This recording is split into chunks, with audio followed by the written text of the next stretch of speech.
juu ya mifupa mikavu. Upatie Bwana makofi. Tunaweza kuketi. Biblia inaniambia ya kwamba Roho wa Mungu akaja juu yangu akaniambia kuja nikuonyeshe kitu. Nikafikiria kuna mambo anataka kunionyesha, akanipeleka katika bonde, na lile bonde lilikuwa limejaa na mifupa mikavu. Sikiza jirani yako mwambie mikavu. Roho Mtakatifu akanipeleka katika bonde, na hilo bonde lilikuwa limejaa mifupa mikavu, na akaniambia mwana wa mtu, je, unaamini mifupa haya yanaweza kuishi tena? Nikamwambia Bwana, wewe wajua. Nataka uelewe kitu hapa. Mungu akaanza kuongea na nabii anaitwa Ezekieli, na katika hali ya kuongea na Ezekieli akamwambia Ezekieli, nataka kukupeleka mahali, lakini ni kwamba nikupeleke mahali usipeleke watu ambao wako kano, usipeleke watu ambao wako kimwili, unapeleka watu ambao wako kiroho. Nimekuja kuomba leo Mungu atoe akili za kimwili ndani yako, aweke Roho Mtakatifu ndani yako, ili kwamba Roho akupeleke viwango ambavyo watu wenu hawawezi kukupeleka. Naomba Roho Mtakatifu leo akujae ndani yako, mbingu zikupeleke mahali watu wa kwenu hawangeliwahi kukupeleka. Isipokuwa nguvu za Roho Mtakatifu, utafanya vitu kama wengine, utatembea kama wengine, utanena kama wengine. Neno la Bwana linaniambia wakati Roho Mtakatifu alipokuja juu ya Sauli ambaye hakujua kutabiri, akaanza kutabiri, na Sauli alipoanza kutabiri, hapo watu wa mji yao wakasema kumbe hata Sauli ni mmoja wa manabii. Kwa nini Sauli amewekwa kati ya manabii? Roho amekuja juu yake. Naomba Roho aje juu yako leo. Naomba Roho aje juu yako leo. Nasema acha Roho Mtakatifu aje juu yako leo, utabiri. Amina. Tikiza jirani yako mwambie leo utatabiri. Angalia mwenzako kwa uso mwambie sijali umetoka wapi, utatabiri leo. Roho Mtakatifu aje juu ya watoto wa Mungu. Roho Mtakatifu aje juu ya mama aliye hapa. Roho Mtakatifu aje juu ya baba aliye hapa. Roho Mtakatifu aje juu ya kila mtazamaji wetu, atabiri leo. Nasema kutabiri, tutatabiri leo. Nasema kutoa unabii, tutatoa leo. Haleluya. Unabii ni nini? Unabii ni kueleza yale yatakayokuja, na tangaza utakapoeleza yatakayokuja, na maanisha utajua kabla hayajakuja. Roho Mtakatifu aje juu yako, afungue roho zako za ndani, uanze kujua mambo ambayo hayajakuja. Roho Mtakatifu akija juu ya mtu ufanya mambo ya kipekee. Naongea juu ya Roho Mtakatifu. Hakuna rafiki mzuri kama Roho Mtakatifu. Rafiki wengine wote ukipata shida wanakuja kukupatia pole, lakini Roho Mtakatifu kabla shida haijakuja anakuambia kuna shida mbele yako, usiingie hapa, pita hapa. Naomba Roho wa Mungu akujaze leo. Nasema Roho Mtakatifu akujaze leo. Lakini shida kubwa ni kwamba haitwi Roho, anaitwa Roho Mtakatifu. Kwa hivyo namaanisha haiko Roho peke yake, utakatifu unahitajika ili kwamba Roho awe Roho Mtakatifu. Sio mambo ya mdomo, sio mambo ya kujionyesha, sio mambo ya kujifanya, ni mambo ya utakaso, ni mambo ya utakatifu, ni mambo ya woga wa Mungu, ni mambo ya kutembea katika njia zake kwa ukweli, alafu Roho anakujaza. Naomba Roho akujaze leo. Nasema naomba leo ukijiweka wakfu mbele za Mungu, ukijitenga na tabia zisizofaa, naomba Roho akujaze leo. Watu wengi walikutana na Mungu katika hali ambayo hawakutarajia. Nimekwambia Sauli alikuwa amepoteza punda wa baba yake, akiwatafuta akakutana na Samueli. Alikuwa anaenda kuuliza Samueli kuhusu punda. Samueli akamwambia sitakuelezea kuhusu punda, nitakuelezea kuhusu ufalme. Naomba Roho Mtakatifu leo asikuelezee lile unataka, akuelezee lile unalolihitaji, asikwambie lile unalofikiria, akwambie zaidi ya mafikara yako. Inua mikono yako useme na kuhitaji Roho. Haleluya. Roho Mtakatifu akija juu ya mtu anamfunulia siri asizozielewa. Niliwaambia siku moja nilikuwa natembea mahali inaitwa Mathare hapo Ngong. Nikitembea hivi nikasikia tu sauti inaniambia simama. Nikasimama. Geuka. Nikageuka. Kimbia mahali unatokezea. Nikasema mimi si mjinga. Kimbia mahali unatokezea. Nikaanza kukimbia kurudi tu. Nikajiuliza ninakimbia kama mjinga kwa nini? Nikirudi sijakimbia hata dakika ngapi. Nikasikia marisasi inalia na watu wanaanguka mahali nilikuwa nasimama. Alafu nikaambiwa hiyo ndio nilikuwa nikikwaga. Nikasema Roho Mtakatifu uko mzuri sana. Urafiki na Roho Mtakatifu ni urafiki wa kiajabu. Unapotembea na Roho Mtakatifu anafunua siri za mambo ambayo yanakuja mbele yako. Anafunua ajina na mbingu zinakumulikia. Unaanza kuona mambo ambayo wengine hawaoni. Unaanza kuelewa mambo ambayo wengine hawaelewi. Unaona shida na unaona suluhisho. Naomba Roho Mtakatifu aje juu yako siku ya leo. Kwa ibada ya leo Roho Mtakatifu aje akuchukue. Nasema Roho Mtakatifu atulie juu yako. Haleluya. Biblia inasema na Roho wa Mungu akaja juu yangu, akanichukua katika roho na akanipeleka katika bonde ya mifupa, nayo ilikuwa mikavu.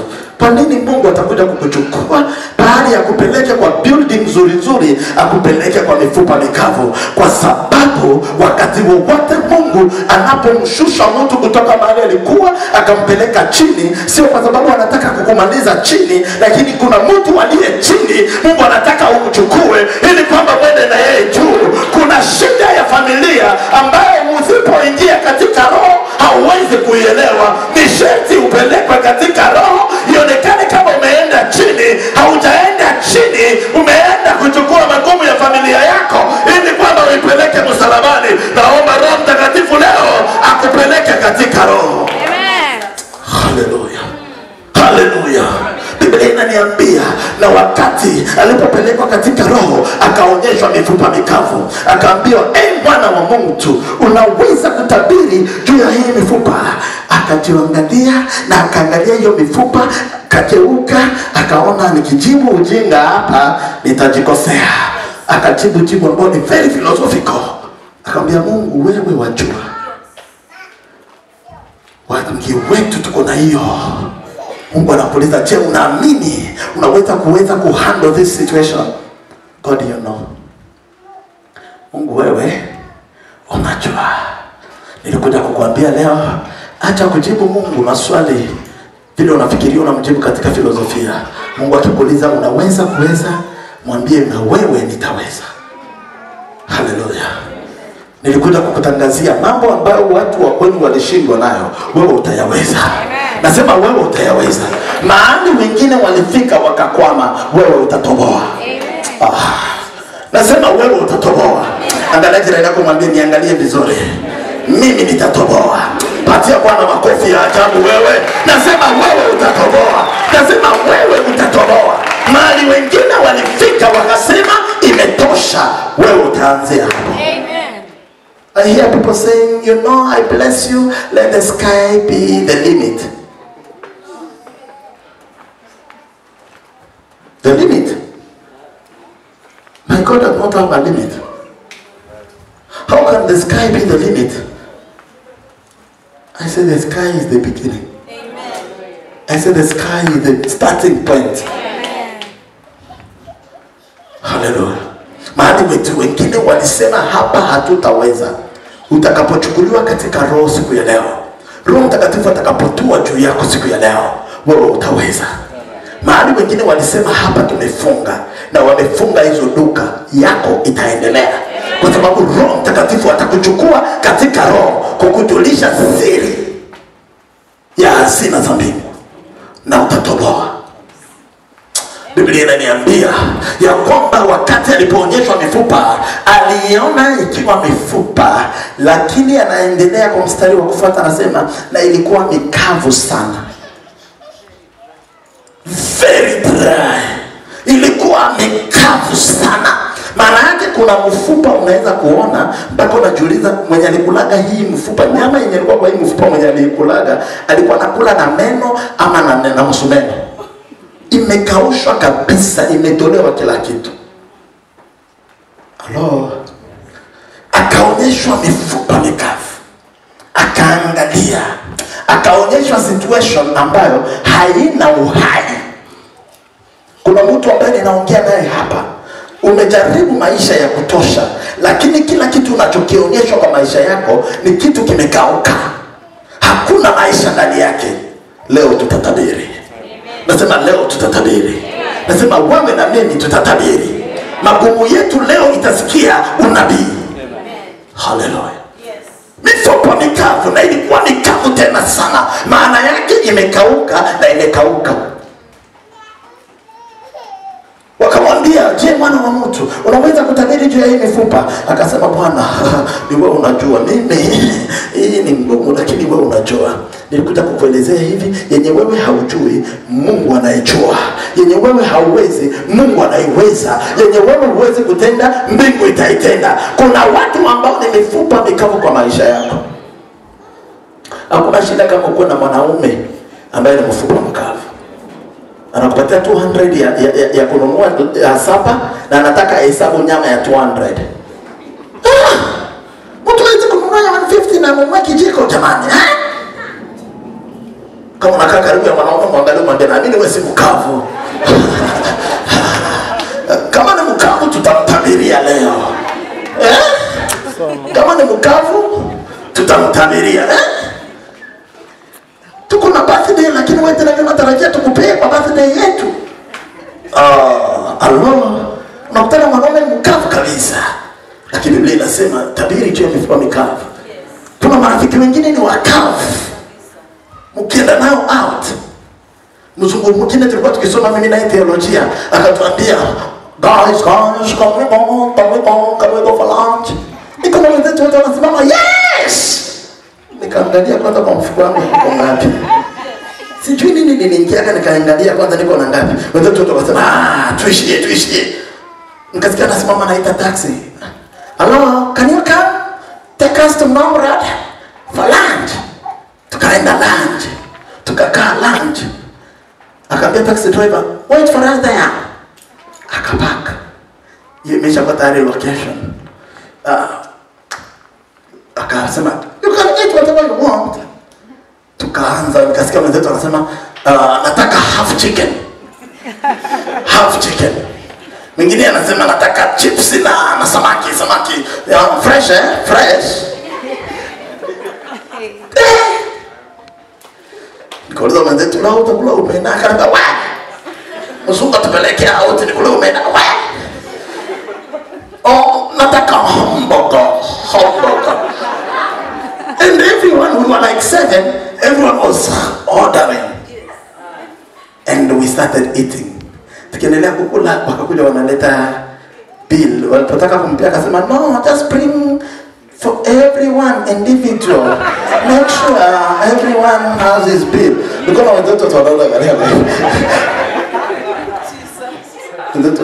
Akasema, no, I only brought the idea. I brought the idea to eat, but you have to pay for yourself. You must be responsible. Nikasema, yes. Tutajua hii ndio nini. Tukitoka tunaingia kwa taxi. Anataka tutrava, how much will it be to take us back to Karen? Akamwambia 5,000. Akamwambia, yo, we are 7. Everyone will give you his own money. Did I sit on their behalf? Sapa ya nyumbani yote. Paka unasikia mwingine anakuambia, nikope kesho nitakuletea. Umekimbilia kutandika.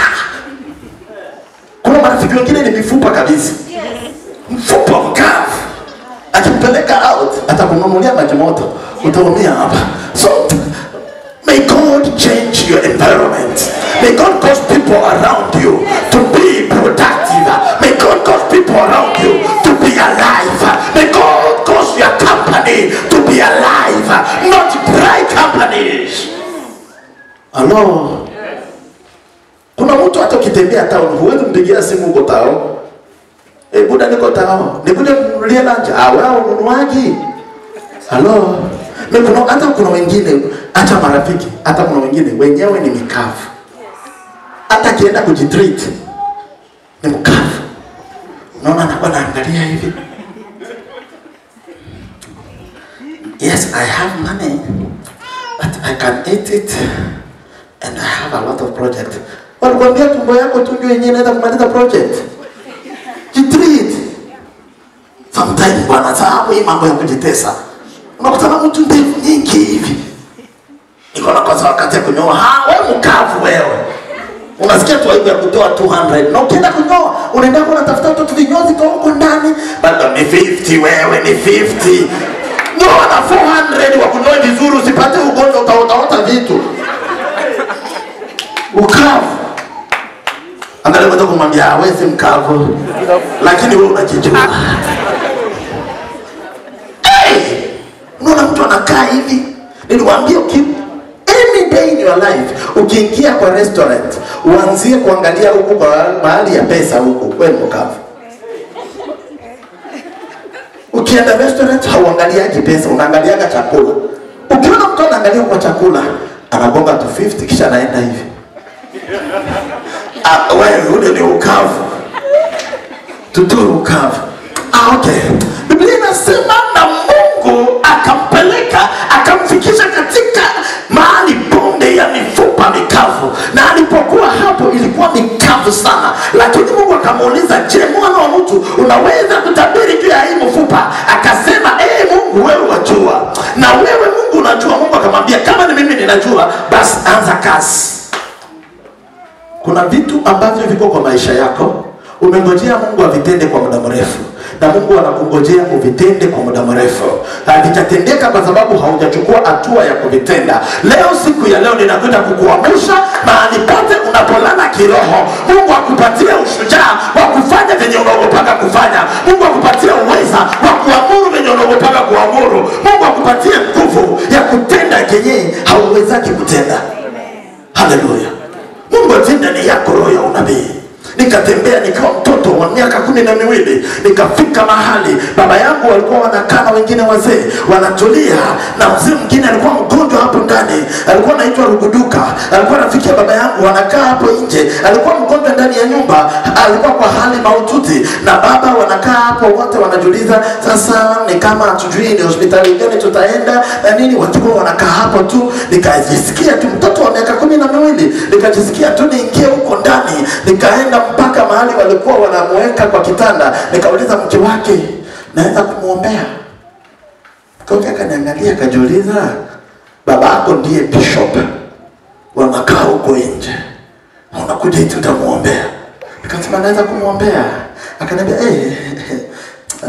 watoto wa Sunday school ni watu wazuri, kuja hapa muombee. Nikasogea nikainua tu mikono twingine tudogo hivi, nikamwekea watu wako hivi, hata asikia hata nini nasema, Mungu hurumia umzo mpone. Nasikia Mungu mpone. Nikaangalia hivi, nikaona nishafungua macho, nikaona angalia hivi. Nikitoka kutoka kwa mlama, nikasikia anambia mke wake, nahitaji uji. Mke wake uji, akaleta haraka, akampea. Mzee akaamuka, ilikuwa Saturday. Sunday nimeingia kanisani hivi, naona mzee yuko kanisani anakaa hapo mbele. Kisha anasimama anasema, niko na ushuhuda. Nilikuwa mgonjwa sana na Mungu akatuma action iko wapi? Wakanisimamisha na kakinyaza kangu, nikakuja hivi. Mungu akatuma huyu aniombee, na ndio kwa maana niko hapa. Nikasema what? Mimi mwenyewe sijijui. Kumbe kuna vitu Mungu yuko anafanya na uto tulikono. Natangaza vyenye wewe haujui ndani yako, Mungu aviamushe leo, akutumie kiutofauti. Miujiza, ishara itokane na wewe. Angalia jirani yako, mwambie acha kujidharau. Yes. Ni wewe utaamsha mifupa mikavu leo. Ni wewe utaamsha majibu ya mahitaji ya familia yako leo. Ni wewe utaleta matokeo ya kila watu wenu wanayohitaji leo. Ni wewe ndiye suluhisho katika shida ya watu wenu. Kama unaamini sema haleluya. Kama unaamini sema haleluya. Nikatoka nikaanza kujua mambo. Nikatoka nikaenda kwa mzee mwingine anaitwa Bititi, Emmanuel Bititi. Nilikuwa mtu mkubwa sana kwa hiyo wakati, alikuwa mgonjwa sana.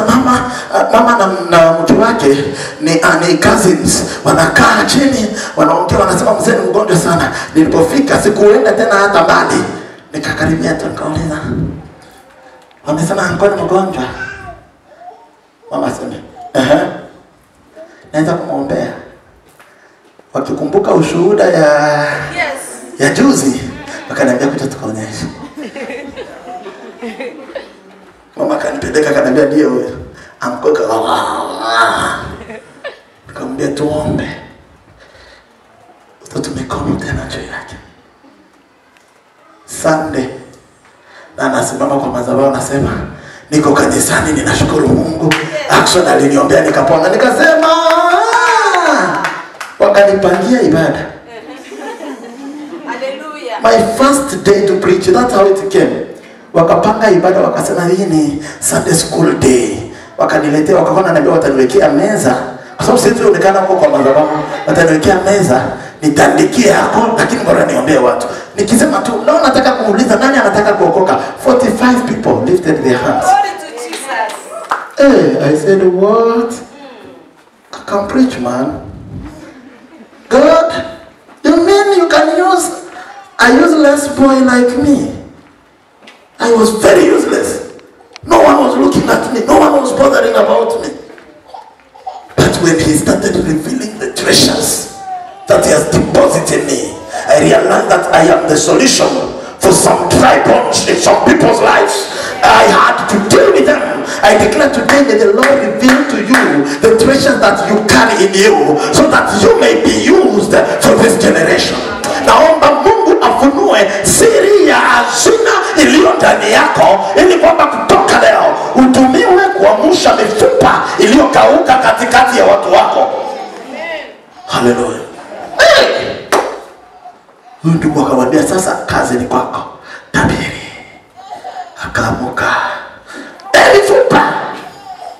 Sikiza neno la Mungu.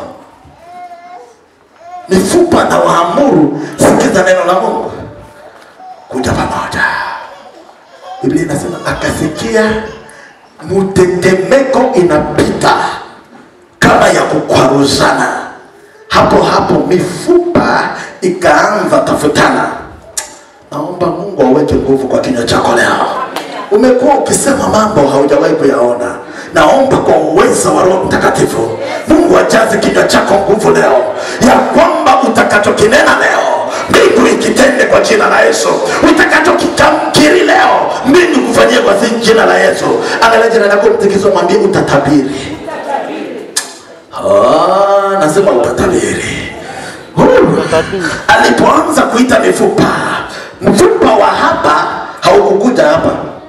Unajua kuna wengine wanaweza kufanya muujiza wanakutengenezea kidimo. Unakutana mguu inabeba kichwa. Mfupa wa hapa ukawa wa hapa, wa hapa ukawa wa hapa, wa mguu ukawa wa mguu, mifupa ikaanza kutafutana. Natangaza order kwa maisha yako. Nasema natangaza order kwa maisha yako. Nasema natangaza order kwa maisha yako.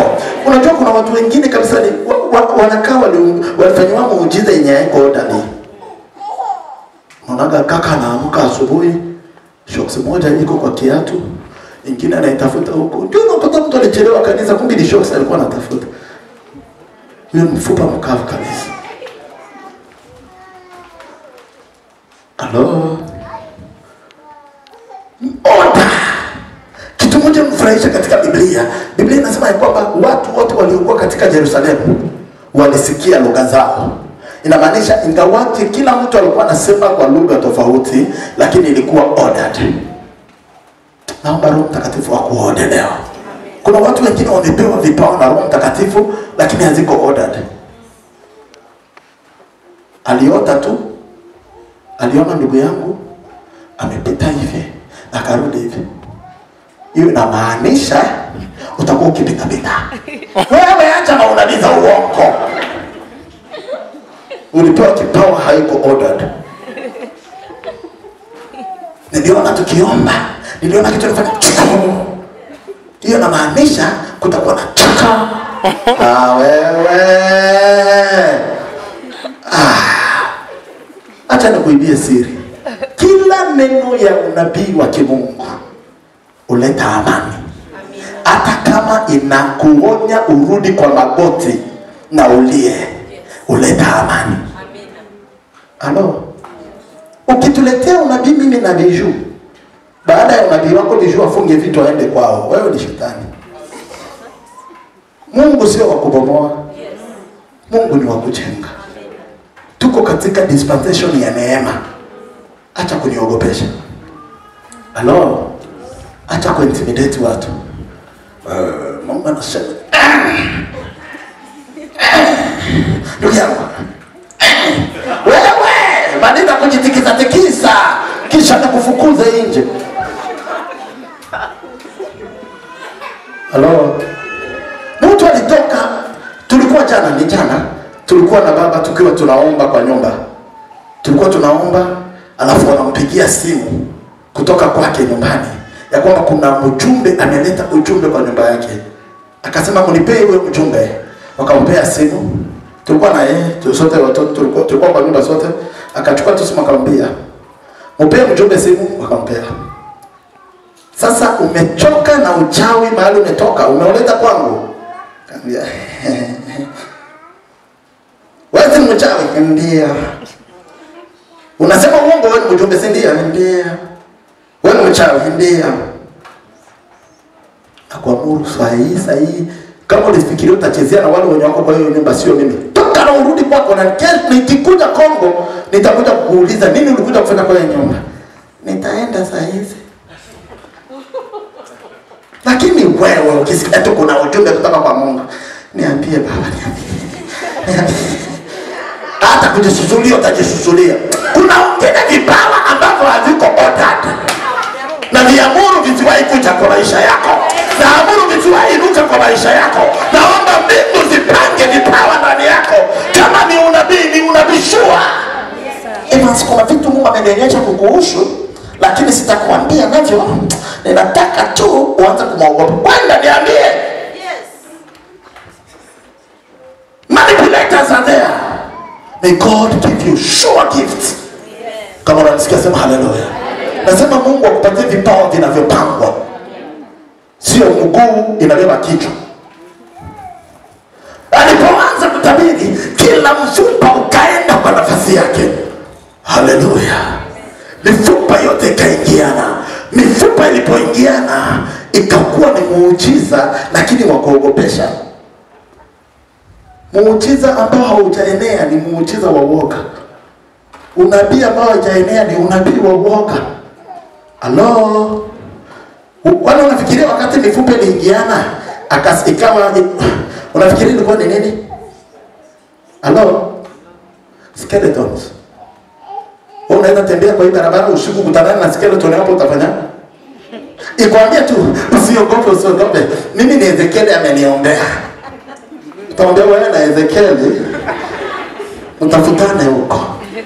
Kwa sababu ni muujiza ambao haujaenea. Naomba Mungu asiache muujiza wako njiani.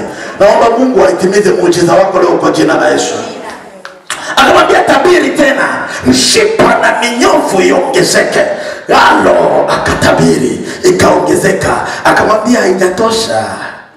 Hiyo ni nyama yenye iko butchered. Tabiri ngozi ifunike. Haleluya. Muujiza ukafika. Na kuambia tena, nimeshawaambia kuna mtu hapa angelikuwa yeye Ezekiel, angeachaka hiyo mili hapo aende kwanza aandike kitabu. Mfupa na ngozi by Action Mondo. Na anaanza kuuzisha. Kila mtu atanunua mfupa na ngozi by Action. Unataka kuona vile mfupa na ngozi huwa zinaungana? Kama tunauzaga maji, nikiumbia mfupa kwa ngozi.